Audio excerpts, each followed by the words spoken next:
morning, everyone. Good morning. I'm Alan Jorns. It's my honor to be your mayor here in Winston-Salem, and my honor, doubly honor, to welcome you here this morning as we pause to celebrate, commemorate, and dedicate two classes of inductees into our Arts, Culture, and Entertainment Walk of Fame. In 2015, the City Council approved the creation of this. We approved a committee to review it and make recommendations on it. So this is the second unveiling. We got a little bit held up last year. As you might guess, it's kind of an interesting year, but we are today celebrating two classes, class of 2020 and the class of 2021 that have been elected into this Walk of Fame. I want to recognize my colleague, Councilmember Jeff McIntosh here from the Northwest Ward, and I don't see any other elected officials. I don't believe they're here. Just one little bit of housekeeping that Ed made me promise to do. On your way out, if you parked in the parking deck, we've got parking passes for you right outside here. You can pick up and go. You know, as I was looking at the list, I'm sure you've looked through the program and the list of inductees. I just was blown away by the amazing array of talent that we have here in Winston-Salem, from artists to sculptors to performers to writers. So Winston-Salem has benefited from this presence of these individuals for so many years and made our community such a much better place. You know, we do call ourselves the city of the arts and innovation, and I think it's the contributions of folks like this that allow us to claim that right and say that we are that.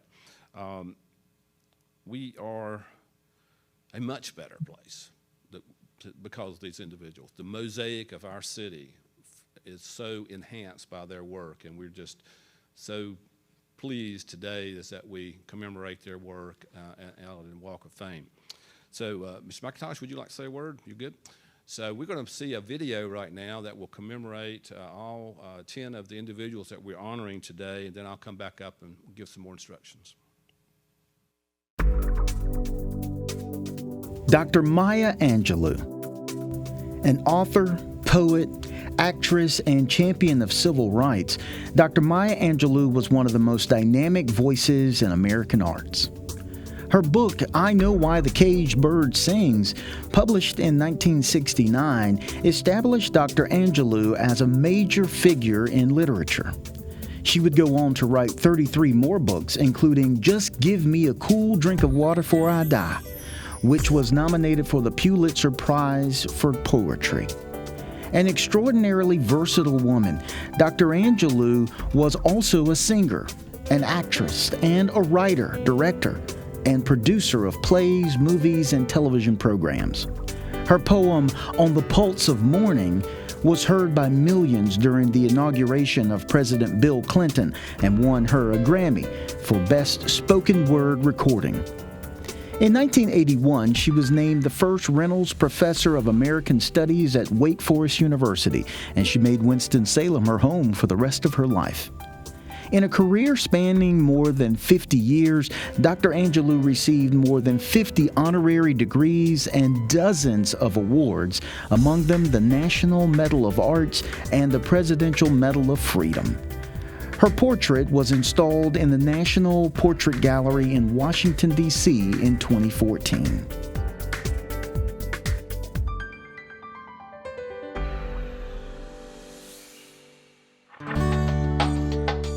George Lee. George Lee rose to prominence as one of Winston-Salem's leading radio personalities.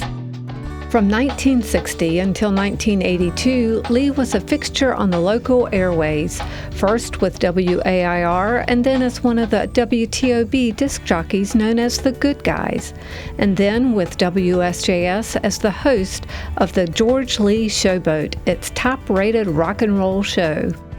Later, he served as the station director for WSJS and its sister station, WTQR. His distinctive voice earned him numerous advertising and broadcasting awards. Lee followed his radio career with a second career as an actor and voiceover talent for films, television shows, commercials, and advertising. His credits include scenes with Charlton Heston, Robin Williams, and Andy Griffith.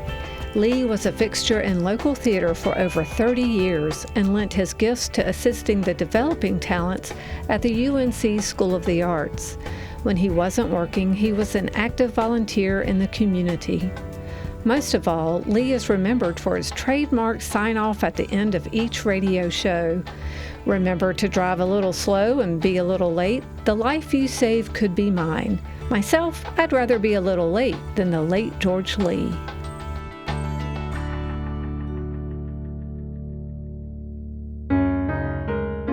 John S. Mueller.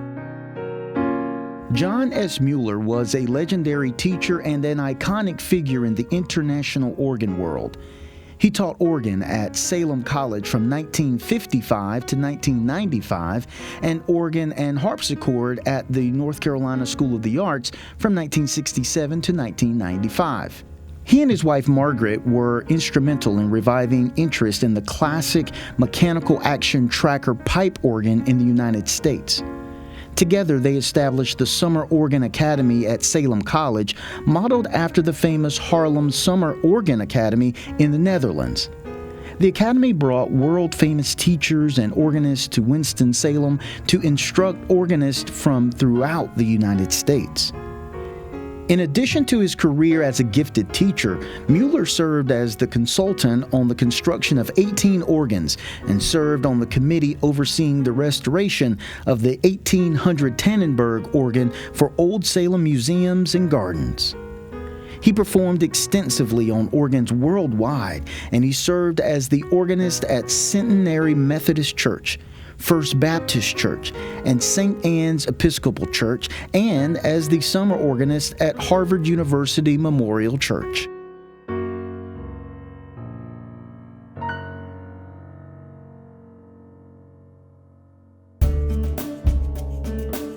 Penelope Niven. Carl Sandburg, the poet and Lincoln biographer, was losing relevance before Penelope Niven's biography of Sandburg was published in 1991. It is credited with reviving interest in the poet as a literary figure of importance, and it introduced a new generation of readers to his work. Her book was the start of a late-blooming literary career that would include acclaimed biographies of two other fading luminaries of the World War II generation: novelist and playwright Thornton Wilder and photographer Edward Steichen. Niven also co-authored Voices and Silences with actor James Earl Jones. The autobiography was praised as a classic on acting. Niven's children's book on Sandburg earned the International Reading Association Prize for Exceptionally Distinguished Literature for Children. During her career, Niven received 3 fellowships from the National Endowment for the Humanities and the Thornton Wilder Fellowship at Yale University.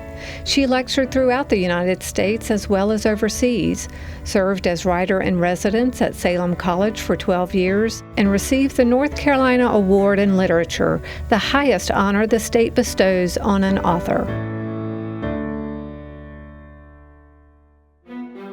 Alvin AC Stowe.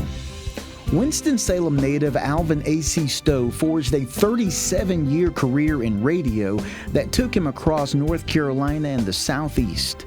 He hosted radio shows at stations in Raleigh, Durham, Greensboro, Charlotte, and Mobile, Alabama, and Charleston, South Carolina. For WQMG, he served as program director and production director. He worked for 9 years as the urban radio promotions manager for Atlantic Records in North and South Carolina.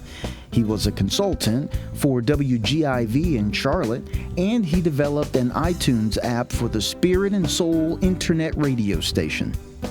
Stowe was active in the community. He was a licensed minister and served at Spencer Memorial Christian Church, Second Calvary Baptist Church, and Union Baptist Church. He hosted community events and served as the Master of Ceremonies for the annual Triad Cultural Arts Juneteenth celebrations.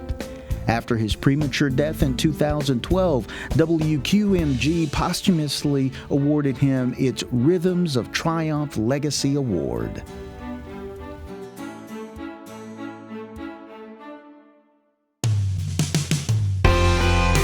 John Eley.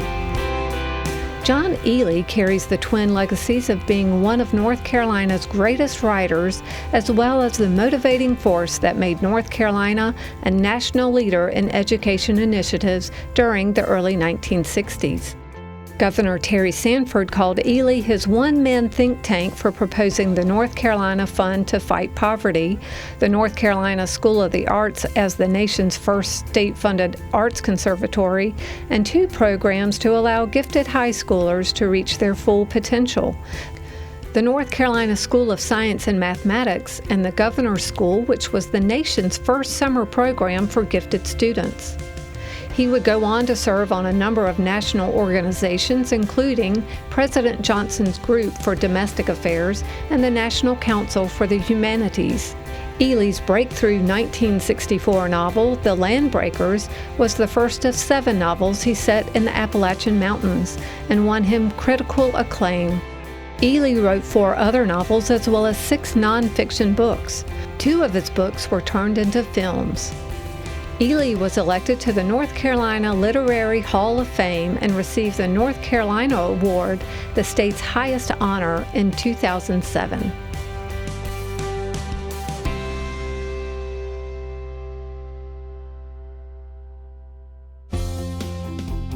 Erleen King. Before she embarked on a prolific career as a sculptor that brought her national recognition, Winston-Salem native Erleen King was known as a singer. From 1934 through 1946, King and her ventriloquist husband Joe performed professionally in clubs, at Army and Navy bases, and on the vaudeville circuit before returning to Winston-Salem. She began a second career as a sculptor while in her 50s. Over 43 years, she completed 345 commissions. Her works include prominent pieces of public art in Winston-Salem, including the sculpture of R.J. Reynolds near City Hall, of Simon G. Atkins on the campus of Winston-Salem State University, and of Bowman Gray Sr., the benefactor of what is now the Wake Forest School of Medicine. Other important works include sculptures of Winston Churchill, former North Carolina Governor Jim Hunt, and industrialist Armand Hammer. King's work was exhibited in galleries throughout the United States, and she was the subject of a one-woman show at the Galleria Luigi Bellini in Florence, Italy. She was active in many local civic organizations and was the first woman president of the Twin City Club. In 2003, Governor Mike Easley presented King with the Order of the Longleaf Pine.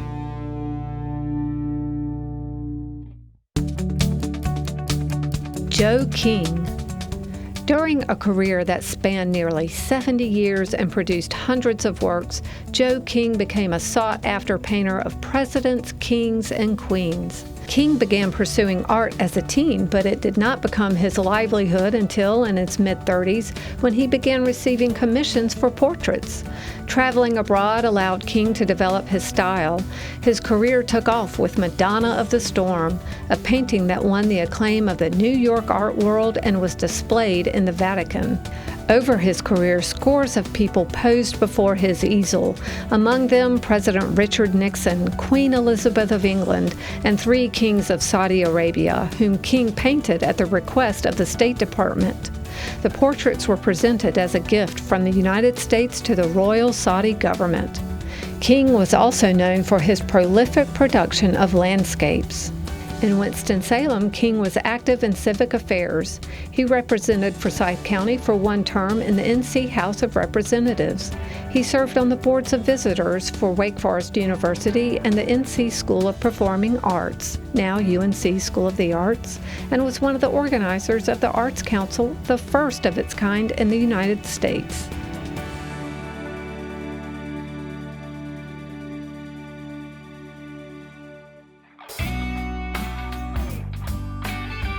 Sam Moss. Although Sam Moss never became a household name, within the world of indie rock he stood above his peers as a singularly inventive virtuoso on the electric guitar.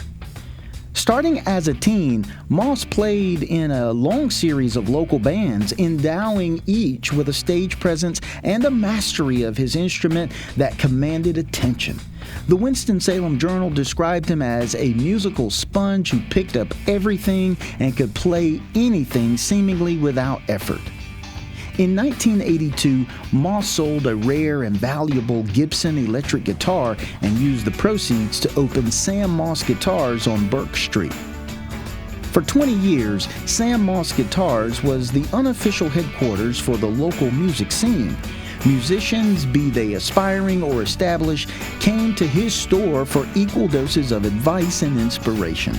The store became the means through which Moss mentored the next generation of guitarists and infused them with his love for music. Moss closed the store in 2003, 4 years before his premature death at the age of 54.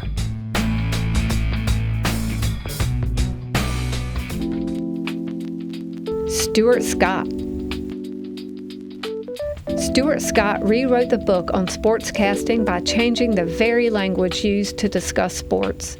When Scott arrived at ESPN in 1993, he began blending hip-hop culture and sports in a way never seen before on television. A Scott-delivered story sounded younger, hipper, and more urban. It had an edge.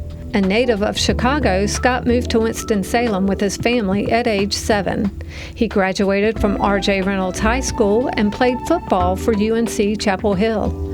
He was a television news and sports reporter in Florence, South Carolina, Raleigh, and Orlando before being discovered by ESPN. At the network, Scott made the language of sports more inclusive. He talked in the same manner as fans would at home. It connected with an entire population of viewers who had been ignored and propelled ESPN to new heights of viewership and relevance. In the process, Scott became the role model for a new generation of African American sports journalists. When Scott died of cancer at the age of 49, President Obama and figures from throughout the sports world paid tribute to Scott and the new era of sportscasting that he ushered in.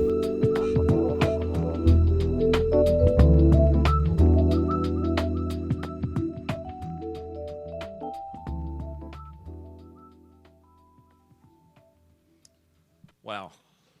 I can't imagine this level of talent and contributions to our community. We're delighted that the families are here today. As we go outside, we will make sure you have an opportunity as your loved one is recognized to do that. I do want to pause just for a moment. Our Mayor Pro Tem, Councilmember Adams, is here. And Councilmember, I'd love for you to, I'll put you on the spot, but you're never lost for words, so would you please bring a greeting up here? Good morning, everybody. As you can see, I just got up and I thought it was at 10:30. Evidently, somebody changed the time and didn't tell me, but that's okay. This is a time when community gets to honor those folks that have given so much. And irregardless whether your friends and neighbors and everybody else give them their kudos, it is the responsibility of government to recognize those people that give so much to the community. This is a concept, an idea that came up, as many of you know, when we had the 5 Royals to be inducted into the Rock and Roll Hall of Fame. I called the mayor and I said, we need to be inducting some people around here, because just because the Rock and Roll Hall of Fame doesn't recognize our citizens, it is up to us to recognize each other. So I am glad to be here this morning. This is our second initiative to do this. Unfortunately, the plan was that we would do this at the beginning of the North Carolina Black Theater Festival every other year. But as you know, this goddamn pandemic has got everything kind of turned upside down. But that doesn't mean that we don't go forward to, again, recognize our own and for everything they've done for the community. So with that, good morning. Congratulations to the families and friends that contributed also with the individual to making them who they are and making our community what it is. Thank you so much. Thank you, Mayor Pro Tem. I neglected early on to recognize members of the committee that worked to review the applications and make the recommendations. So if you're a member of the committee, just raise your hand, or in the back there. Good. Thank you all.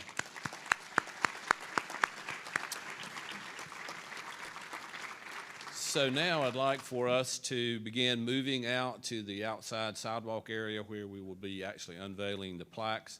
And as I said, we will make sure we will unveil them in the order that's listed here in the program. But we'll make sure that each of the families are able to get up and see their loved one's plaque being unveiled. So let's go ahead and move out that way, and thank you for being here this morning.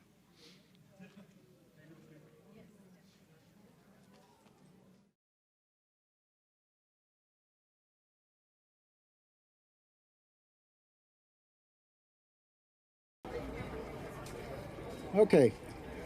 All right, we're going to begin our unveiling now. And doing the unveiling is Mayor Alan Jones, Mayor Pro Tem Dee Dee Adams, and Council Member Jeff McIntosh.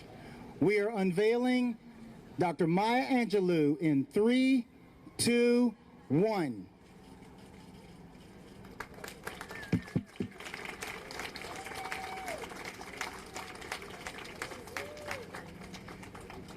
Now for George Lee.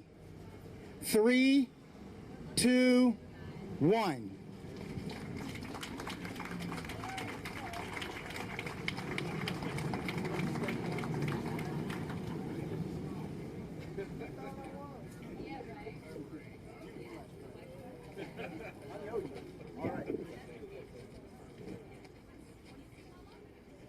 John Mueller. 3, 2, 1.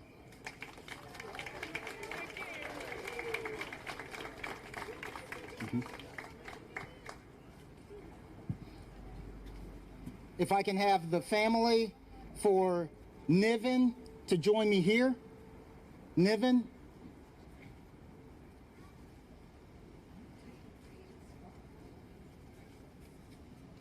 If I can have Stowe come in right behind them. So Niven, step up to our rope right here. We want to capture the moment.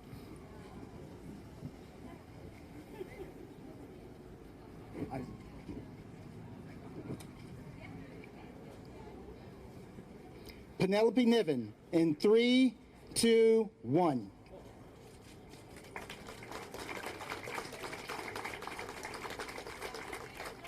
Okay. If we can have the family of Stowe step to the front now. Come.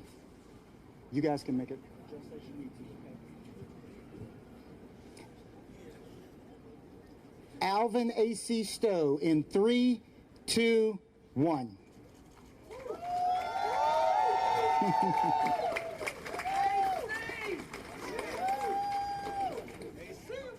Okay, if we can have the family of John Eley step to the front, please. John Eley's. Here we are. If I can have you step up to right here. Hi, Miss Rosemary. Right there. There you are. I'll step right there. Pardon me, photographers, videographers. John Eley in 3, 2, 1.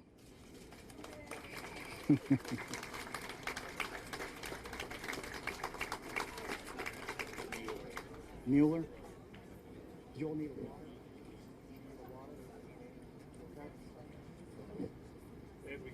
Come in here. Erleen King, family and friends. Erleen King. Erleen King.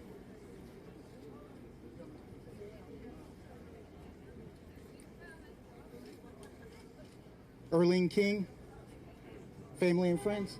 If I can have you join me right here.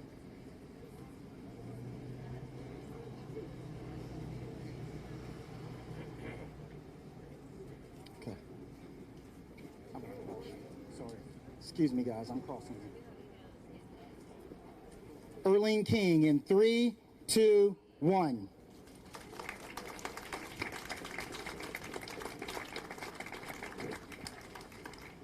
Joining me down on this end now, Joe King. If I can have family for Joe King, Sam Moss, and Stuart Scott. Come to the gentleman raising his hand.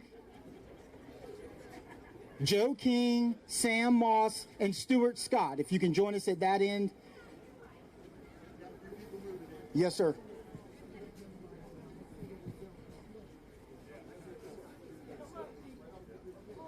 Step up to the rope.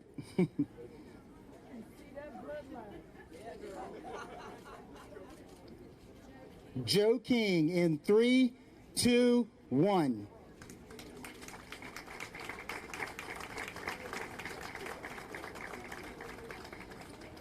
We can have the Sam Moss group step up to the rope now. Sam Moss, if I can have you, they're going to just swap places right there. Sam Moss, if you'll step up.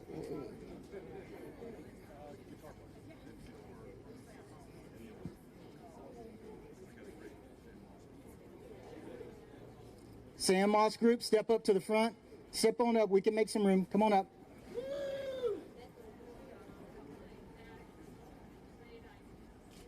All right. Sam Moss, 3, 2, 1.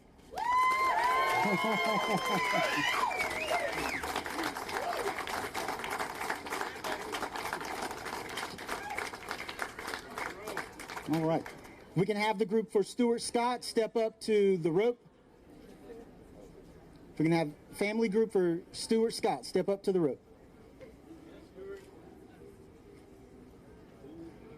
Is it going to be as cool as the other side of the pillow? Stuart Scott in 3, 2, 1.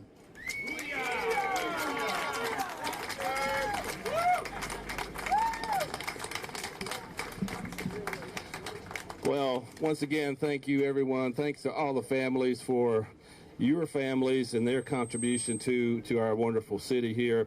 As you see, these medallions will be here ensconced forever, that we can celebrate the legacy of our community. So thank you all for coming. Have a wonderful day.